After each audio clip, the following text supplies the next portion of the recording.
Hey friends, welcome to the School of Hard Knocks with Darcie, a place where we become unstuck from trauma and grounded in our healing. I'm your host, Darcie, and I'm a proud multi-graduate of the School of Hard Knocks. Life has a way of teaching us lessons we never asked for, but here we take those lessons and turn them into healing, strength, and self-leadership. I'm so glad you're here. Let's dive in. Just a quick reminder. This podcast shares personal stories and lived experiences. It's not therapy. It's not counseling or legal advice. If you need professional help, please reach out to a licensed provider. Hey, School of Hard Knocks. Welcome back. Class is in session. I am here today with Amanda Reese. And Amanda, I was just on Amanda's podcast really recently. And oh my gosh, like it was a laugh fest. So there's a lot of giggling going on over there. So let me tell you about Amanda. Amanda is a dynamic professional dedicated to making wellness accessible and empowering women to discover their inner sparkle. Through Amandafesting, Amanda brings her unique magic to life, helping people set intentions, manifest goals, and navigate personal growth with ease and joy. Passionate about conflict resolution and personal development, Amanda combines heart and smarts to tackle life's challenges head on. Welcome, Amanda. Hello again, my friend. I'm so excited to have you here. I'm so glad too. I'm ready for another round of the smiling cheeks, make the cheekbones soar again. Let's do this. Yeah, It's good medicine. So Amandafesting, I absolutely love that. Tell me your journey up to Amandafesting. I love the name of my company. I can't even take credit for it either, because for years, I always had people say this in my life, whether it was friends or family. They would always make a joke that I was Amandafesting things, because I would always just manifest, and that's what I would do.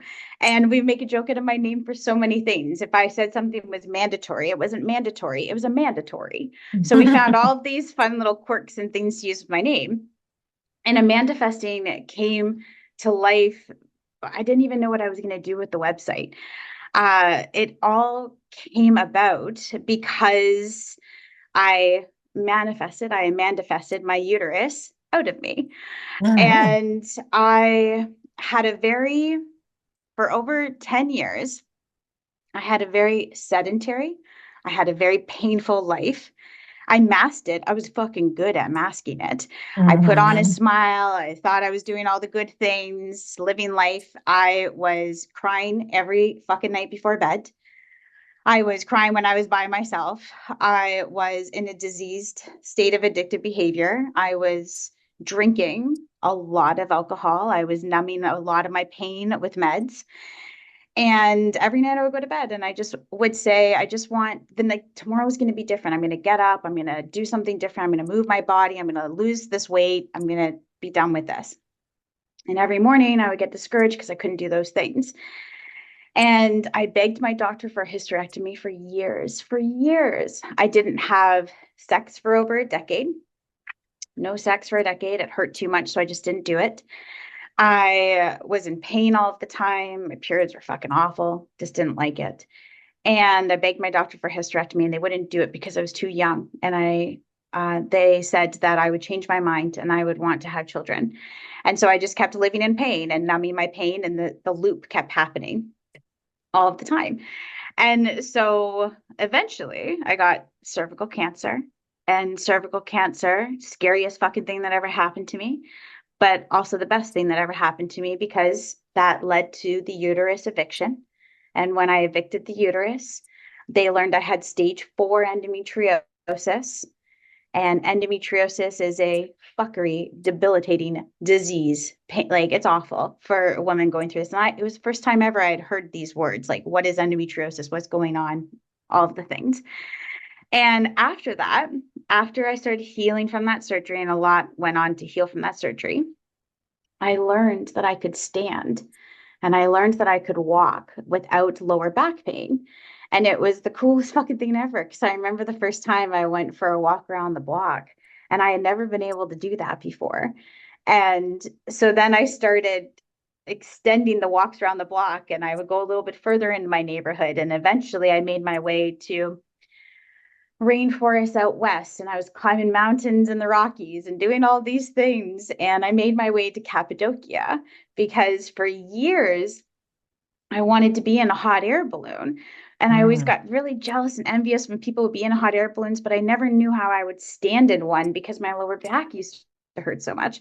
And so I made my way to Cappadocia, and I made my way into the hot air balloon. And I remember just being like, this is so fucking surreal. Like, just a few months ago, it felt like I couldn't walk, I couldn't stand. That was my life.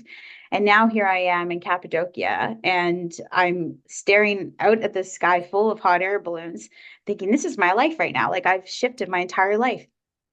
And I got to Greece shortly after that. And I remember calling my cousin, and I said, can you check to see if the domain Amandafesting is available? And she checked, did a little GoDaddy search, whatever else she checked, and sure enough, it was available. And I said, buy them fucking all. Amandafesting, manifesting, Mandyfest, all of it. I'm like, they're mine. I don't even know what it is I want to do with these yet. I have no idea what I want to do with it, but I want this, and I'm going to do something with it one day. And so we did, and she bought it. And I think I sat on it for about a year. I didn't know what I was going to start doing and creating with Amandafesting at that point. And now it's a whole charcuterie of different things. And it's so much fun when I look at my website, because I've got just bits and bobs of just different flavors of things everywhere that make up my life and how I'm supporting other people. I've got administration on one side and systemizing and business stuff, because I love geeking out on tech and systemizing, organizing things for businesses. Then I have workshops. I've been running workshops for years, even during cancer, before cancer, during the pandemic. I was running workshops with women talking about self-esteem, dating, making friends, business networking and growth. So I have that going on my website. And now I also have wellnessmeup happening, because I really just want to make wellness so much more accessible to people going through it. So Amandafesting is manifesting, and there is no limit with what we can do and what we want in our lives and what we want to achieve. So Amandafesting is that it's a manifesting hub for whatever it is that we're working on in life. I want to be able to help people through those things. So that's Amandafesting. Man, I love all of that. That is amazing. Like, woo! Right? We have to applaud you, girl, because wow, that is literally the definition of what happens when you don't give up. When you don't give up on yourself, when you don't give up on your dreams, when you don't give up on your goals, like, oh my gosh. That is amazing. I'm so proud of you for that. I mean, it sucks because when you think about some of the hard stuff that we have to go through in order to get to the good stuff. So, when this started happening, take me back. How old were you when you first started to feel these ailments inside of your body? Holy fuck. I was as soon as periods started for me, when I was like 14, 15, 13, I think I was when I got my first period, 12, 13. And I, back then, even from a young girl, I was passing out. I was passing out from my period pain. Just so everybody's listening, like, that's not fucking normal. It is not normal to pass out from pain from your period. And that's what would happen to me on repeat. And it was like, when I think back then too, right? Nobody really talked about periods really in my family and talked about this stuff. And I felt so embarrassed. And I was mad at people for talking about it too. Like, I was helping perpetuate and create that stigma around it too. Like, don't talk about this. This is, why are we saying these things? And I just didn't want people to know what was happening with my body. And so that was happening from a young age. And then I remember having sex, and sex hurt. It didn't feel good. And I kept trying to have sex a few times, and I was young, getting involved with sex. And a lot of other moving parts were also happening at that same time, too.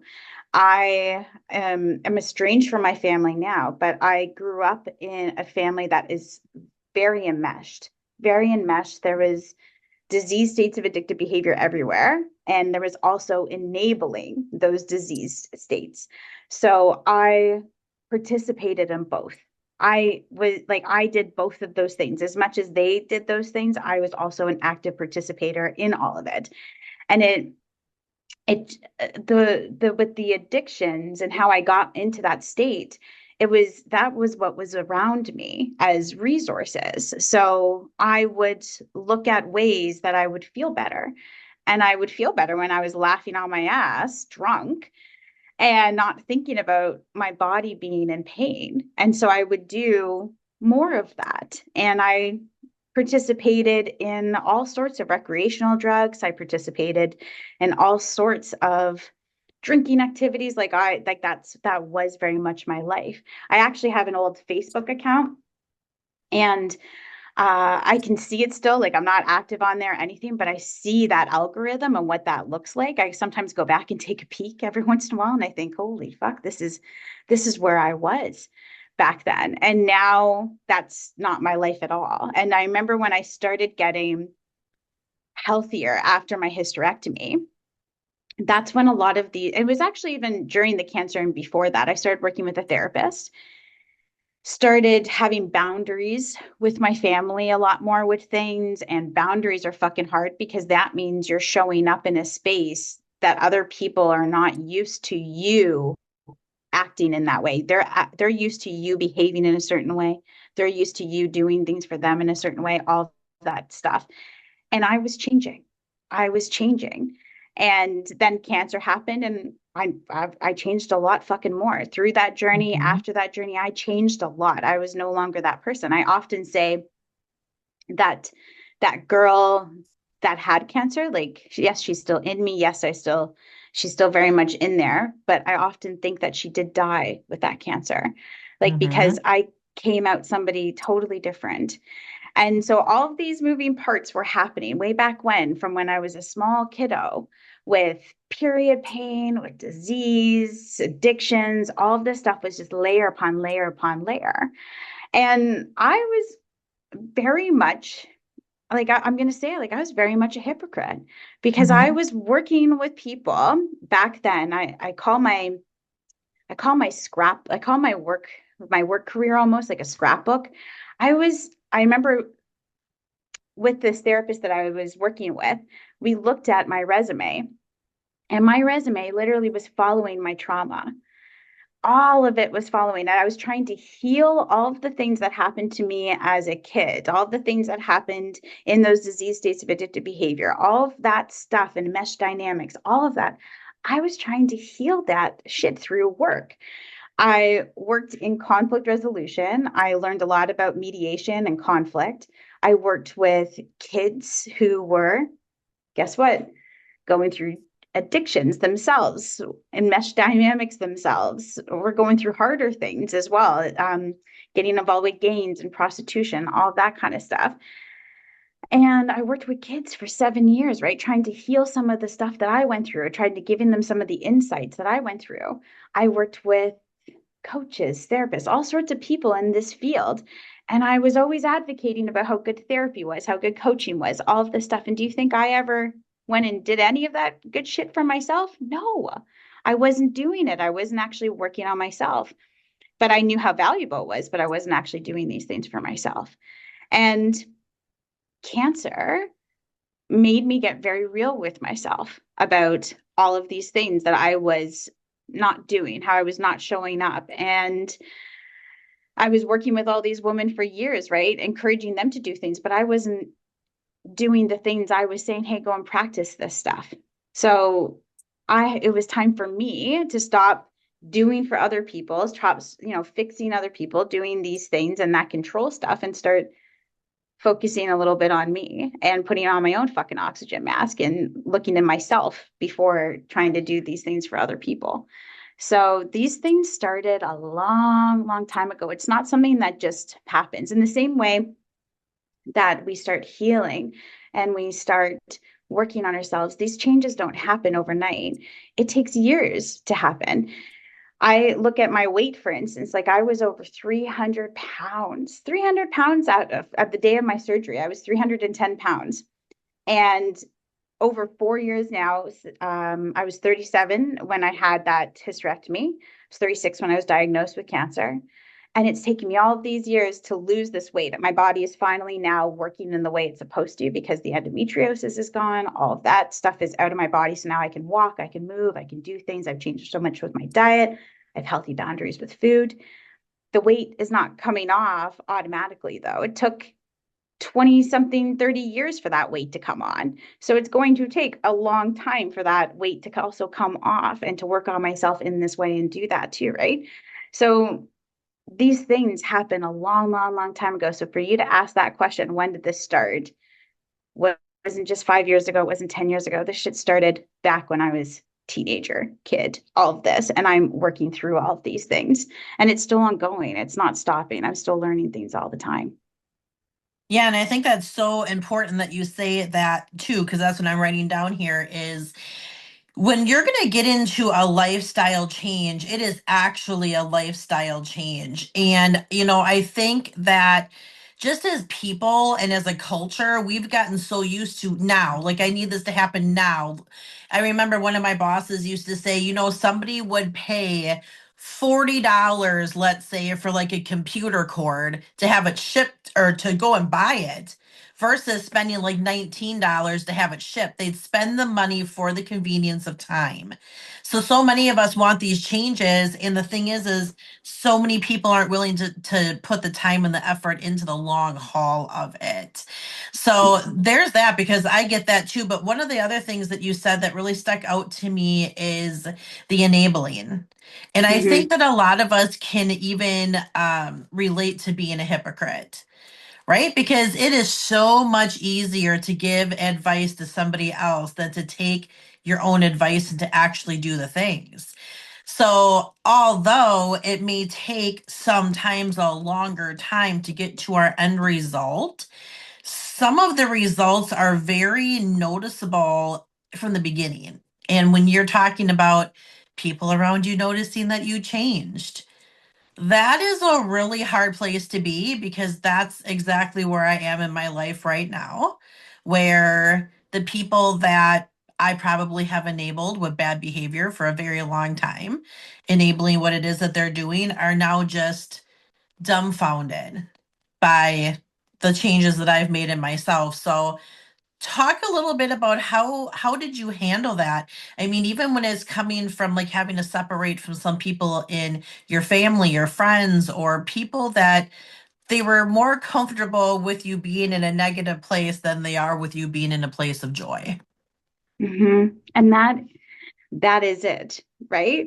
It's I still remember this thought process that happened. I was so excited to be out walking and moving my body. I had been stuck on that fucking couch. I used to perfect the art of doing nothing. I had such a self-deprecating humor of life. Like, what are you doing today, Amanda? Oh, I'm just sitting on the couch, eating, perfecting the art of doing nothing. If I got a Fitbit, it would be to make sure that I was not moving more than 200 steps a day, because who would ever want to move that far and do those things, right? Like, that's the state that I was in back there. And I was wearing a mask to cover my pain and using humor to deflect that. I would only be comfortable going to places where I could just sit and relax and do these things. And so when my body started healing and changing, I was out moving my body, I was walking. I remember being so excited about that. Like, I still go out for a walk sometimes and I'll just start fucking crying because I see something that I would have never seen before because of who I was back then. And I was on this huge path of excitement and just discovery and possibility. And I was met with people who were not happy about that. And I couldn't get those things to line up in my brain. I thought, why are they not happy for me that I am Right. making a fucking trip and I'm going out Right. west? Why are they not happy? Instead, it was, why aren't we seeing you? Why aren't you doing this for us anymore? Why aren't you showing up here for us? Why, I want to know why it is that you're not doing A, B, C, or D, whatever this is anymore. And I would get fucking horrible messages from family members talking about them, why I wasn't doing things for them anymore. And I thought, why is nobody out here celebrating that I can fucking walk and asking like how they can help me with doing these things? And I just kept thinking, I have shown up, I keep having to just get pulled back in all the time to like how it was that I could support them and be there for them and them. And I think, fuck this. Like, this is not what I want to be doing right now. This is not okay. Like, nobody, this is not my responsibility to be here for all of you. And why there wasn't that same enthusiasm or excitement for my life and all of the good things. The same thing happened years before I got diagnosed with cancer. A couple years before, I made the decision to stop smoking. Mm. And people in my family got weirded out then too. And they got judgy and weirded with me that I had made this decision. And they were like, oh, I remember hearing this from somebody else. I heard a family member say this about me, that Amanda's ego is already so big. Her ego is going to get bigger because now she's a non-smoker. And I had to do a lot of unpacking of that in therapy, because then I thought, what, like, do I have an ego? Is it this big? Do I think I'm better than people? And then I think, why am I having such a problem with having an ego? Why is it such a bad thing to want something more for myself, to better myself, to not be in that, to not be called a smoker anymore, to be out of that disease state? Why is this so bad? Why are people saying things that are like, as if it's a bad thing to grow, if it's a bad thing to get healthier? They're bringing me down, because what happens is I am becoming a mirror for them, for their own discomfort, and for things that they are not ready to change in themselves, or things that they are not ready to grow. So I make them uncomfortable because they're not with me up here. If that's my ego, they're not up there with me doing these things. And that they have to sit in that mirror of their own discomfort. I am not responsible for that. And I think about this a lot when I coach people on how to manifest and do this, because a big part of manifesting is who our ecosystem of people is that we liaise with. The people and friends that I spend time with now, if one of us is crushing it at something, we're not telling them that they shouldn't be doing that or how that impacts them and makes them feel shittier. We're saying, fuck yeah, go for this. This is amazing. How can I help you? What else can we do to get you on this goal? How can we support you? How can we rally around? We're celebrating each other's wins. And also, the people I'm hanging out with, they're fucking winners. They are Yeah. people that are crushing their goals. They're people that are elevating in life. They have amazing fucking egos, and I love them so much. They've worked hard for what they're earning, what they're doing, all of this stuff. And I sometimes feel like in order for me to stay up there with all of them, I need to keep leveling up. I need to keep doing better. I need to keep learning or questioning things about myself and taking accountability. I need to keep just moving up in life and building myself, right? Not, hey, can you come down here and sit down here with me because I'm uncomfortable? Like, it's a total flip, a total flip. So I think that the people that we're hanging out with is a big reflection of how it is that we're thinking about ourselves, how we're feeling about ourselves, all of this.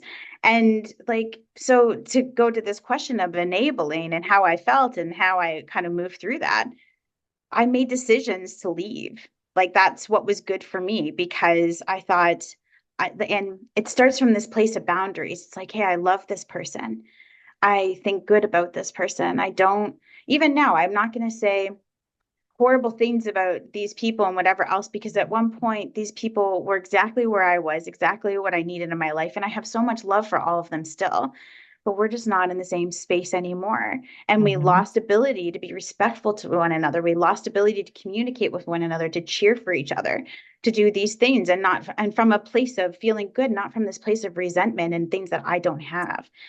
And there was just this imbalance, and it was not easy to be managed anymore. So, and like there's that a big piece of moving forward is accountability. And I just don't feel like a lot of people are doing that work on awareness and what it takes to be accountable with that awareness. And so I kept looking at life, and I kept looking at who was in my ecosystem and who was around me. And I thought, like, I had a lot of limiting beliefs in my own brain about what I was told and what was programmed into my brain about family, about, oh, you shouldn't leave your family because they're your family. You should stay with family because they're your family. And just all of these things that perpetuated feeling guilty all of the time. And so I just started asking myself the question, and I started challenging myself, if these people were not family, would they still be in my life? And how do I feel being around these people? How is it that I'm actually feeling with them? Not what I feel about them, but how I'm feeling around these people. And I was feeling like shit. So Mhm. I was like, I don't want to feel like shit anymore. I know what it feels like to have shit. I had cancer in my body. That was the most shittiest feeling that I could ever feel to experience. And I thought, I don't want to be around people that are making me feel like I have cancer. So no, thank you. And so the enabling piece was like, I had to take accountability for my part in that, but it was also me having to shift that and say no more. And this is not something that I'm going to be doing anymore. And when you hold a boundary like that, I think because my entire life I grew up watching people say, like, on repeat that they were going to do something, and then Mhm. they never followed through and they never actually did it. So when the time came for me to stop smoking, guess what? I was not ever going to pick up a cigarette again, because I can't count how many times in my life I saw people say, I'm going to stop smoking. Next week, they would be smoking.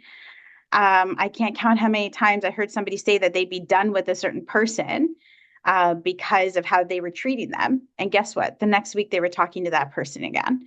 And so I think I've learned to be really impeccable with my word and have integrity. And so when I say I'm going to do something, I'm going to follow through, and I'm going to do it because I respect myself enough to do that. And because I've watched what happens my entire life from people that don't follow through, and the loops that get stuck on repeat when that happens. It's like that childhood storybook. Oddly enough, this was a storybook that I grew up with. And I thought, wow, you're all still crying wolf. It was that boy that cried wolf, right? And I thought, a lot of you are all still crying wolf out here, and we're not learning from this story.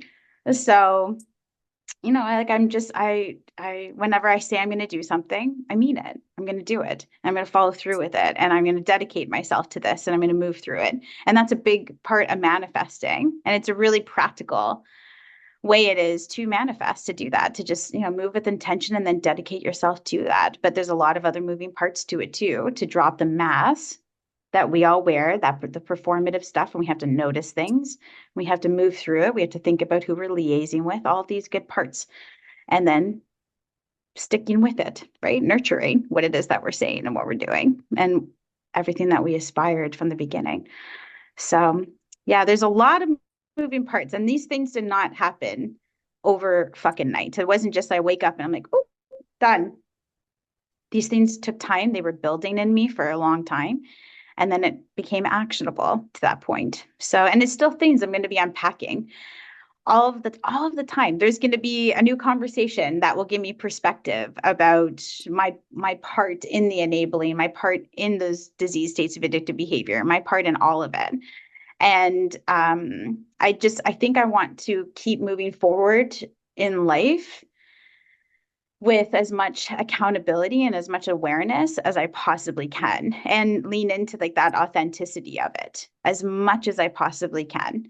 And it's scary fucking work. It's not I might laugh and get giggly and all this stuff about it, but it's just my nerves coming through. But I'm like, it's fucking horrifying to think about all of the Well, stuff and that I you're can say currently sometimes. you're stuck in your healing journey right Yeah, now. I mean, yeah, that's the thing. Like the whole time you're saying this, I'm taking notes because you and I are in the same spot. yes. It's really crazy. And first of all, I want to say like when we first started, because I have a lot to unpack now, Amanda. Okay, unpack, and do the Because thing. Let's this hear was it. so, because everything you're saying, I'm like, preach it, girl, because this is what we need to start getting across to people, right? When we first started this episode and you started telling me all of the good stuff that you have been doing, you got a whole celebration from me because that's what we should be doing. Yeah, That's the appropriate thing to do. You celebrate people regardless if you and I just met a couple weeks ago, which we did, or if we have been lifelong friends, which I think we probably will be now. I But think we either will way, we too. should be celebrating each other, right? So that's A of all. Don't be that person. If you're listening to this episode and if you're feeling like, man, I kind of do bring some people down, maybe I do need to take a look at the things that they're doing that is my mirror that I want to start changing. There's nothing wrong with saying, I want to do what she's doing and I feel like I can do that, but there is something so wrong about putting somebody down when they're in a season of growth. That is literally one of the worst things that you can potentially do for two reasons. First of all, it is hard as shit to change. It is so hard, especially when you're talking about, like you said, you were 36 when it first happened. You were 37 when you had the hysterectomy done. Now it's been all of these years. This is not an overnight change. This is things that take years of being able to manifest, or for the rest of us regular old people, manifest what it is that we want to be doing, right? So there's time, there's effort, there's work, there's falling down, getting back up, falling down, getting back up, falling down, getting back up. So first of all, there's work that gets put into it. But secondly, I'm telling you, for the healed person, that is exactly where Amanda and I are right now. You will be asked to exit stage left. And that's just the reality of it. And that is not an Amanda problem. That is not an a me problem. That is not a you problem. If you're stuck in your healing, that is the a-hole's problem that is in your life that cannot see themselves in the mirror. Look at yourself. You're too busy looking at what that person who's stuck in their healing is doing, and it's pissing you off because you want to do it, but you don't want to put the work into it. So instead of being pissed off and bringing that other person down, this literally makes me feel so irritated I could punch my punching bag. Because that's exactly what's going on in my life right now. People who are like, oh, she's changed. Do you think? First of all, that's what we're supposed to be doing. We're supposed to be evolving. I'm 46 years old. I'm not supposed to be the same woman that I was in my 20s. And if you still are, you might want to dive a little bit into that and check yourself, because we shouldn't be acting the same way that we are in our 40s when we did in our 20s, right? Like I have no problem putting on some Snoop Dogg and getting down stuff like that, but I'm not going out taking shots like I'm getting paid to do it. There's different things that we grow through as we go through things. Some people are only here to be a seasonal relationship. We think that we get so attached to these people. I think I told you this before, maybe. I had to let a friendship stay in 2025 because it was the same thing. If I can't meet her where her level of mental health is, which is so far off from mine, we can't be friends. She's played this guilt trip on me 2 days ago that if I don't correct a situation with a third party person that we know, that our friendship is never going to work. That's not why our friendship is never going to work. Our friendship's never going to work because you're choosing to stay stuck in your trauma. And I'm not. And my cool and calm collected behavior freaks people out. My response back to her was so calm and collective that she thought that it was a response from Chat GPT. I said, well, how humbled am I that I'm that stuck in my healing that I have a response that's just so lovely that you think a freaking robot wrote it. It was really me. Like, that is like the wildest thing. And accountability and awareness, when you said that, that is the one thing that people don't want to do, is taking that accountability. Nobody can change you but you. It doesn't matter how many therapists you go to. It doesn't matter how many self-care books you read. If you do not self-love yourself and if you're not ready to take accountability, all that knowledge is just going to get drowned out because you're not going to love yourself enough to apply those learnings to yourself. So that is such a, I want people to truly understand, healing isn't always pretty. The journey to it is hard. And then when you're there, you're like, yes, I'm feeling so good. Like today is 6 months since my dad went to heaven. I can't believe it's been 6 months already since my dad died. I'm literally living the worst thing that could possibly have happened in my entire life. At the same time, being so grounded in my healing that I have had the best 6 months like that I've had in the longest time because I've learned how to, refocus and reshift to taking accountability for how I'm going to respond and react to the situation. Making sure that I'm surrounding myself, like you said, with we're a direct representative of the top 5 people that we choose to surround ourselves with. So choose wisely. I mean, that is like the craziest thing. And boundaries. Ooh, Mm. friend, that is so hard too. Like, not only are you giving yourself boundaries because now I'm going to walk. Now I'm going to start eating better. Now I'm going to wake up earlier. I'm going to make sure I'm drinking my water. You're already drawing all of these lines in the sand for your own individual person. But what really starts to rock the boat is when you start drawing boundaries for other people. Like, you're not going to ever talk to me like that again, or you're not going to approach me in this, or I don't ever want to talk about this particular subject with you ever again, or whatever the situation is. And then they get so pissed off because, again, the accountability and awareness isn't there for them yet. It is the craziest thing when you're going on this journey. How hard that it truly is, but the benefits of it when you start to see clear. When you start to see people for who they really are, regardless if it's family or not. I have an estranged brother right now. I may not potentially ever talk to him again for the rest of my life. Guess whose fault that is? Not mine. Not mine. There's that awareness where it's like, well, what else could I possibly have done? Just allow this person to kick me around and treat me like crap. The other thing I wrote down is water can be thicker than blood. There are Mm. people that have come into my life that are not blood related, where I cannot even picture my life without them because they've brought such a wholeness to me. Like my church family has brought such a wholeness to my life that I can't imagine not having them. But my one estranged brother, on the other hand, yeah, I mean, you just learn how to do without the people that bring the toxicity and negativity into your life. Mhm. And it gets so much easier. It feels weird and it feels fucking lonely. Mhm. And at first, when you release some of these connections, and there's all sorts of feelings that can come up: shame, guilt, happiness, all these things can all exist at the same fucking time when this Mhm. happens. But then you get to the other side of it and you think, I'm feeling good. Like, that took me a while and I'm feeling better because of this now. And I think this is what's so freaking awesome about sharing our stories, because we can hear pieces, and it may not be our story exactly, but we hear these pieces and we think, fuck, I'm going through this too right now.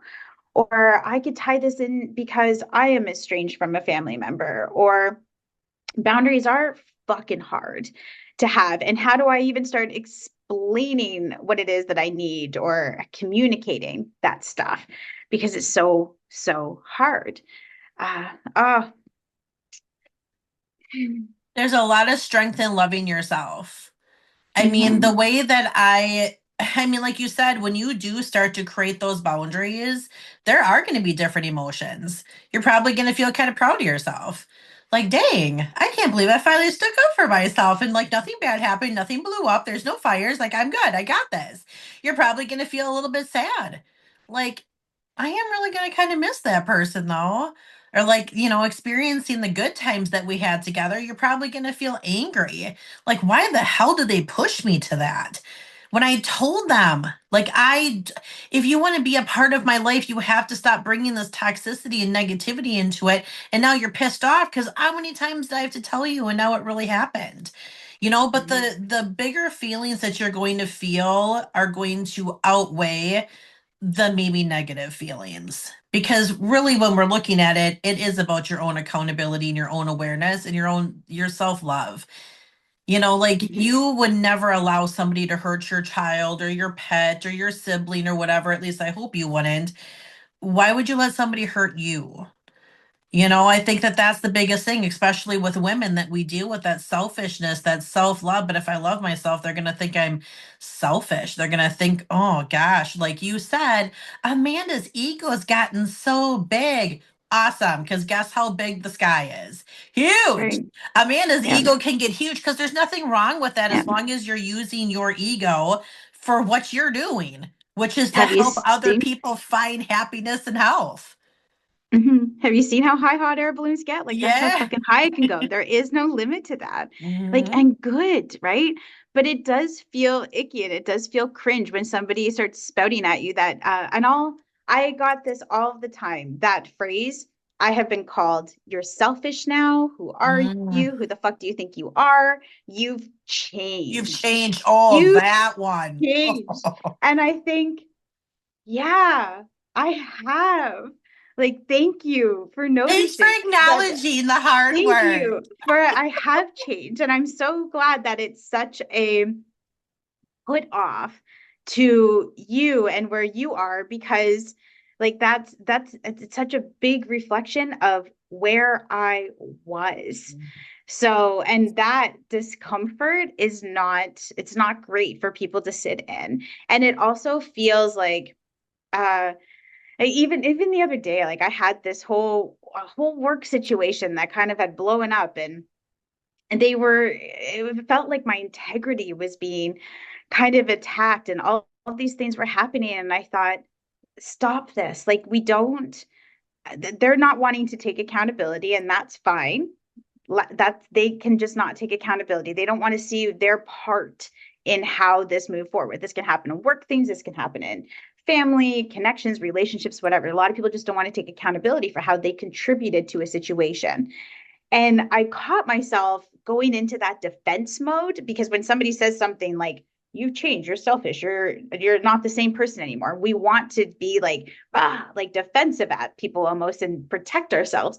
But really what we should be doing is leading all the way fuck into that. And thank you for noticing this. I am Mhm. so glad that you've noticed this. What a relief it is that you have noticed how much I have changed, that you have noticed how much I am different. And to this whole thing of being spoken to that I'm selfish or whatever else, yeah, I am putting myself first. And I'm really glad that that's showing. I'm really glad that you're observing that, because that is what I'm practicing right now. That is what I'm doing. But people want to reframe things or spin things in a bad fucking way. And that's not, like, like, it can happen and it can spike up in us sometimes, and we're like, oh my gosh, this is so mean that they're doing this. But no, like, this is exactly why you're doing this. This is exactly why you're changing. So agree with them. Like, they're not wrong. Their perspective is 110% correct. You have changed. You are working on yourself. You are different now. You are not the same person. The person that they knew who you were, that person is not there anymore, because you have grown so much. You have learned to trust yourself. You have followed through with yourself, and you believed in yourself, and you moved through this fucking shit. And you've changed as a result of that. And so when people think about manifesting and how to change their life and how to do this stuff, you have to really, really get fucking real with yourself about what's happening, where you are, all of these things. And you're not going to look the same on the other side of this. Like, realizing that you're not, like, that's the whole point. You're doing this, you want something in your life, or you want to be different, or you want to act differently, whatever that is. Be prepared to just say goodbye to that identity and have people push back on that. And it is going to sting a little bit, because there's a part of you inside that just would have never ever expected that change or shift to happen in the first place. So it's not only like a little bit of a power struggle with them, but it's going to be a power struggle with yourself, because that's who you used to be. So you've got to meet yourself in that moment and take accountability for it. That's who I used to be. And this is why this is activating me so much, because this is exactly who I used to be. And once upon a time, I might have been just as angry as they were that I've changed and that I've shifted, because that means we're no longer going to be in connection with one another, or something is shifting there, changing, right? And I just don't think enough people have enough self-awareness to really to get into that. And they're not everybody's going to come with you as you start healing and doing the things like you said, right? Like some people they're in it for just a short time period. They're not meant to come with you through all of it. So. Yeah, that's a hard one to accept, but once you accept it, I mean, the way that you could just propel yourself even deeper into your healing, right? So, talk to me about Wellness Me Up. If somebody is Mhm. like, I want to Amanda Fest, what is she going to help me with? Tell us Mhm. how you're going to do that. So I am manifesting right now a gift to the world. And Wellness Me Up is going to be a platform one day, because I really want to solve the problem of wellness being more accessible to people that want wellness, that not only need it, but want it, because wanting and needing are two very different things. And so, in order to get the platform growing, I am manifesting and bringing in really fucking kick ass coaches into my orbit that are doing amazing things out in the wellness space. And so I am interviewing coaches that are helping people in areas of wellness. So whether it's spiritual wellness, emotional, mental health, life transitions, physical wellness, financial wellness, because that's a thing too. We're all kind of thinking about our bank accounts these days and all of that good stuff.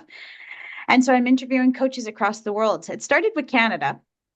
And then I was like, fuck that, that's limiting. There's so many good people everywhere that are doing really amazing stuff in wellness. And I want to support these coaches, support other people.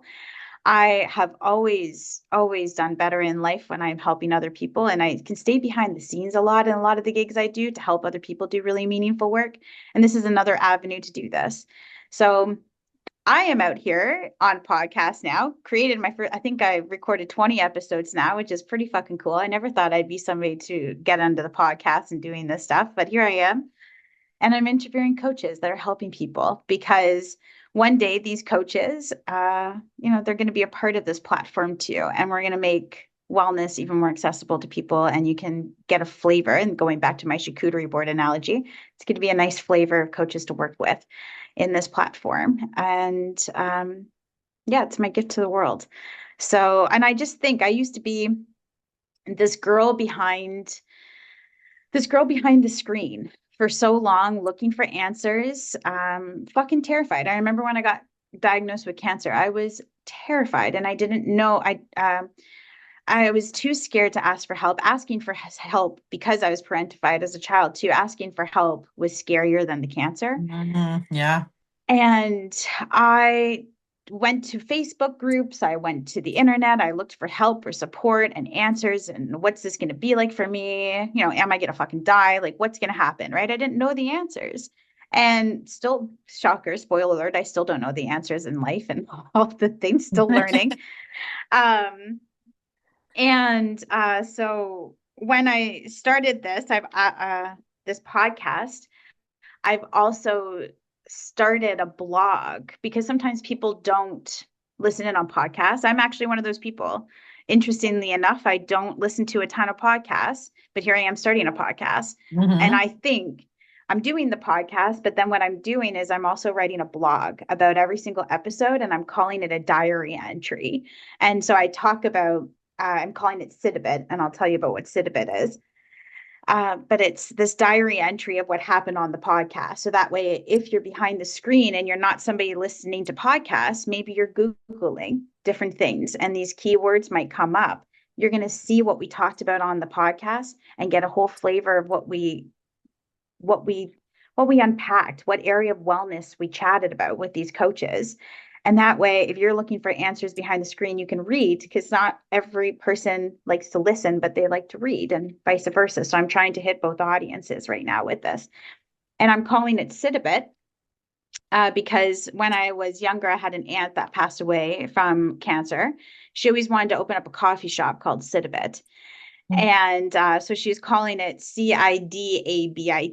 So instead of sit a bit, it's sit a bit, which I thought was kind of cool. And so I'm calling it sit a bit wellnmeup diary entries. And so that way, every coach that's doing all this kick ass fucking work out there with all these people get this blog entry as well as doing the episode. So that way I can just showcase more of these coaches doing this really amazing stuff with everybody out there, because everybody has a different perspective. Everybody has a different story. And asking these coaches, I ask the same 5 questions to every single coach so we can hear how they're supporting people and how it's so different with their answers and what stories come up. And then I also, and something that we talked about on this episode right now, healing is not linear. Like Darcie, you're talking now about how this has been the best 6 months, but also all this fuckery has happened because your dad has passed away. And these two truths can exist at the same time, and we can be having the best time of our life, and then something comes along and fucking knocks us and right off of our path, and it's this loop-de-loop, whoa, like what is happening thing. And we can start right back to day one on our healing and have the sob days and whatever it is that we're going through and all the stuff we're not feeling the best. And that's healing. That's life. And we're not all supposed to be out here being like, look at me, I'm so fucking happy all the time. No, I'm fucking crying 2 hours ago and now I'm happy and smiling, but I might go cry again later. Like, who knows what could be happening with us. So I spin this WTF, wellness isn't linear, what the fuck wheel. And we answer a really fun and authentic question on the podcast too, to just let us, be human and talk how we normally talk. And so that way, My we can question drop, was yeah. hilarious. Because it was exactly like what it is that's happening in my life. Because like you said, all of these emotions can be housed at the same time. I mean, I have gotten a lot better about not being completely attached to the emotion of the fact that my dad has passed away. I'm more attached to the emotion of thinking about him in heaven and being free and not being confined to his wheelchair and the pain and things that he had suffered through, especially towards the end. But, that doesn't mean that everything's been peachy this whole time. My dad actually died October 14th. Christmas is my jam. I didn't even take a shower on Christmas. I didn't go to my family's. I literally laid on the sofa the whole entire time trying to watch the funniest non-Christmassy movies that I could find to take myself out of the reality that this is my first Christmas without my dad and this sucks. I've had my dad for 46 years at that point. I had done Christmas special for him for the last 26 years since my husband and I have been together and my parents got divorced. So I just was like, well, I'll do something special for you, Dad. Easter, Thanksgiving, Christmas. And it had like a little bit of a different meaning to it because I knew I was bringing him joy. But I also know that my journey that God put me on is over. And I did the best that I could with my dad and loved him dearly until the very end. And I'm not going to beat myself up about doing a good job. Like loss is hard and we're going to experience these things, unfortunately, in life. And I say it all the time there's no time limit on healing or grief or sadness or pain, but there's a time limit on our life on our life. And I know one thing for certain my dad would be so angry if anger existed in heaven, if I was just down here reeling in pain, just not being able to recoup. Instead, I can feel his energy going, that's my kid. That's Mhm. my girl. She's out there building and growing and running and doing all of the good things. And I can feel his energy with me. Like I think I told you, or I told somebody the Friday after he had passed away, I woke up after having a dream of seeing one of those guns that they use at like a marathon race. And I saw the Mhm. gun fire off and I heard my dad going, run into Go. your life, Darce, go Yeah. just go. And it's like, okay, I know. I'm still gonna cry and dry heave for Yeah. probably the first 2 months, think that I Yeah. could eat 27 tacos when really I couldn't, and Yeah. you Maybe know 26. yeah, Yeah. treat my what I know, because Eric was like, babe, I don't think you're gonna be able to accomplish what you think you're Yeah. gonna accomplish, but he was so Hmm. supportive of the whole entire thing. Hmm. So there was like that dip, and then like maybe 8 weeks in, I was like, this still really sucks, but I'm going to Hmm. be okay. And we're Hmm. all always going to be okay. But that's the Yeah. thing, is knowing, being aware of what it is you're going through, giving yourself grace, giving yourself time. This is not a race. No. This is a very like steady walk. And if you hit a bump, you just got to keep going through it. Even if it resets Hmm. you, don't give up on being the best version of yourself that you can possibly be. If you were to leave my viewers with some positivity, Amanda, hit us with some positivity. I love positivity. Oh my gosh, positivity. Let me share, like you can go to my website, amandafesting.com, to just see the symbols for manifesting, because those symbols to me are positivity. And so I've always walked people kind of through those symbols with manifesting. I work with them in my workshops, all of that good stuff. And I do say this, you can manifest whatever the fuck it is that you want to manifest. You can do it. People think about manifesting as if it's this woo-woo stuff. It's not. It's practical. It can be without the bullshit. And it's literally just deciding that you want something for your life and doing it. So go do it. Like Yeah. that's what you got to go and do. So yeah. Yeah. Hmm. Well, I would definitely suggest, if you want to start a manifesting, to go and check out Amanda. But I know for me, before I met this lovely woman, that I have read this Oh yeah. several Yeah. times because and I know a lot of people are on the fence about it because it talks a lot about universe and whatever. It's God for me, and Yeah. that's just what it is. It's just simply a word. It's not like they're, Yeah. if they were saying gee damn it in here all of the time, I'd back away from Hmm. it. But it's not. It's just their overall version of, Yeah. we're covering all the bases, you change the words to what you want. But I've read this book twice. One time I actually Hmm. read it to my dad because I Yeah. thought it'd be so cool for us to try to manifest a little bit more of his health journey to, as far Hmm. as we got him in recovery. But The Secret is a very good book. And I'd It's so good. encourage everybody to just read it. I mean, one time a year, even, Yeah. just do Yep. that. So, I mean, They for have the me, documentary too. Like you could, yes. yeah, they have the documentary. And I remember watching that years ago and I'm thinking, fuck, this makes total sense. It Hmm. does. And so it does. Read it, watch it, whatever you want to do, but it makes a lot of sense in terms of law of attraction and what you're bringing into your life, what you're calling in. It's incredible. So yeah, I Well, and recommend like it too. Amanda said, you can Mhm. literally manifest anything that you want. Anything. There is a part in this book where the guy is talking about even manifesting a parking spot. Do you remember Yeah, that? And I'm like, but it I'm gonna is. be doing that. But it is, That's right? so Like it's funny. thinking this in this positive way of thinking, and not to the extreme of toxic positivity, but just really grounded ways. And that's, I think, when it like this is a big inspiration behind me and what it is that I do for sure. I love The Secret.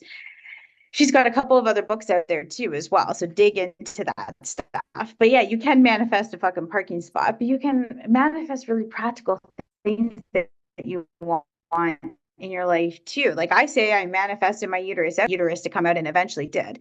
The same way I manifested a remote work lifestyle. I remember speaking those words during the pandemic that I didn't want to work in person anymore. And back then I still had a uterus, all of these things. I couldn't even stand or walk. Now I am a digital nomad. 5, 6 years later, how many years has been since the pandemic? And I don't have a fixed home anymore, and I'm traveling the world.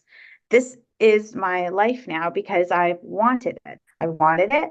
You go for it. You want it, go for it. But like there is a system to do it. And so many people have asked, how is it that you keep doing these things? And sure, I could say, start with The Secret. secret. Go read The Secret for sure. But the way I talk about manifesting and help people through it is I cut through the bullshit. I cut through the crap because it helps you get real with yourself. It helps you take accountability, have awareness. You notice things about yourself. You can't fucking unnotice these. My website, people can go take a look. I have symbols with the words that go with it. I call it aim and align because that's what we're doing with manifesting. You literally aim for something and then you have to align with it. So that's how it's done. And I'm actually going again, like I can want to do so many things, and it's probably a little bit of ADHD and my charcuterie-ness about and all of the things. But I am going to put out more of a concrete guide out there to show people how to manifest and do this stuff, because I can do these things. Other people can too. They just need to choose to do these things. So choose. What are you choosing for yourself? Mm-hmm. Yeah, and if you have a limiting belief about, things like that, my question to you would be, how much would it hurt you to bring more positivity into your life? How much would it hurt you to wake up in the morning and say, this is what I'm going to do today, and this is what I deserve, and this is where I'm going to bring myself. How is that hurting you? Compared to waking up like, ugh, it's another Monday. Today's just getting stuck and my coffee maker broke and blah, blah, blah. Like, we have no problem doing that. Yeah. Walking into the office like, screw this whole entire day. I hate working here. Right? Why don't you start saying stuff like, this is going to be a beautiful day and I am going to work someday at the place of my dreams and I cannot wait to get there. We are so okay with this negative, but you ask somebody to be positive and they're like, excuse me? Yeah. That sounds hard. Yeah, exactly. So does living a really crappy life that you made because you didn't want to take accountability for your own actions. Go be positive. That's right. Choose, right? Like which one do you want? Like which one sounds easier for you to do? Absolutely. Very cool. Well, hey, Amanda, thanks so much for sitting here with us today. Thank you for all of your positivity and your knowledge. I am so excited to see where your career launches you into. I know it's going to touch and help so many people. So thank you for hanging out here with us today. Thank you, and you're welcome. All right. All right, School of Hard Knocks, you know what to do. Go and find Amanda and look at all of the things, follow all of the things, do all of the supporting, because there is enough room at the top for everybody. And like I always say, healing is always possible when you are walking with God. I'll see you guys on the next episode. I'd like to thank you for sharing your time with me today. And I'm so proud of you for stepping into your healing journey. Please share this with every single person that you know. I'm here to make the biggest impact possible, and I can only do that with you by my side. I hope you hit that follow button and you save me to your library so you never miss an episode. We just took another break out of your wall, and remember, with God, healing is always possible. I look forward to seeing you on the next episode.